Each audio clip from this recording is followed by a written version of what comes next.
सभी श्रोताओं का रामायण की कथा में हार्दिक स्वागत, अभिनंदन। आज के इस वीडियो में आप सभी के सामने प्रस्तुत है हनुमान और माता सीता की भेंट। बढ़ते हैं कहानी की तरफ। पराक्रमी हनुमान जी विचार करने लगे कि सीता का अनुसंधान करते करते मैंने गुप्त रूप से शत्रु की शक्ति का पता लगा लिया है तथा राक्षस राज रावण के प्रभाव का भी निरीक्षण भी कर लिया है।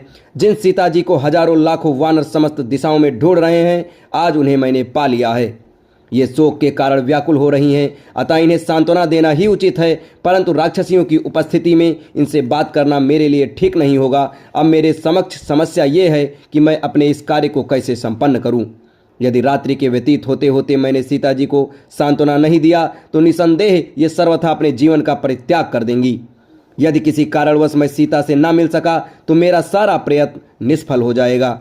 रामचंद्र और सुग्रीव को सीता के यहाँ उपस्थित होने के समाचार देने से भी कोई लाभ नहीं होगा, क्योंकि इनकी दुखद दशा को देखते हुए ये नहीं कहा जा सकता कि ये किस समय निराश होकर अपने प्राण त्याग दें। इसलिए उचित यही होगा कि मैं सीता जी, जिनका चित्त अपने स्वामी में ही लगा हुआ है, को श्री राम के गुण गाकर सुनाऊं, जिससे उन्हें मुझ पर विश्वास हो जाए। इस प्रकार भली भांति विचार करके हनुमान मंद मंद मृदु स्वर में बोलने लगे।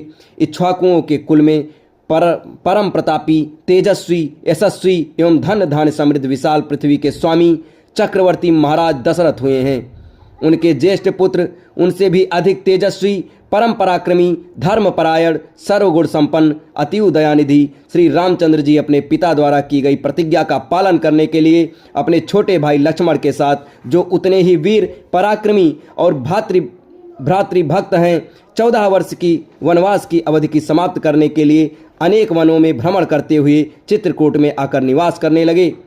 उनके साथ उनकी परम प्रिय पत्नी महाराज जनक की लाडली सीता भी थीं। वनों में ऋषि मुनियों को सताने वाले राक्षसों का उन्होंने संहार किया।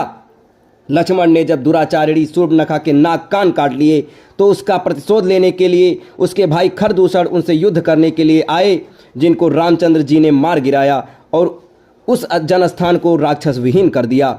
जब लंकापति रावण को खरदूषण की मृत्यु का समाचार मिला तो वह अपने मित्र मारीच को लेकर छल से जानकी सीता का हरण करके ले गया।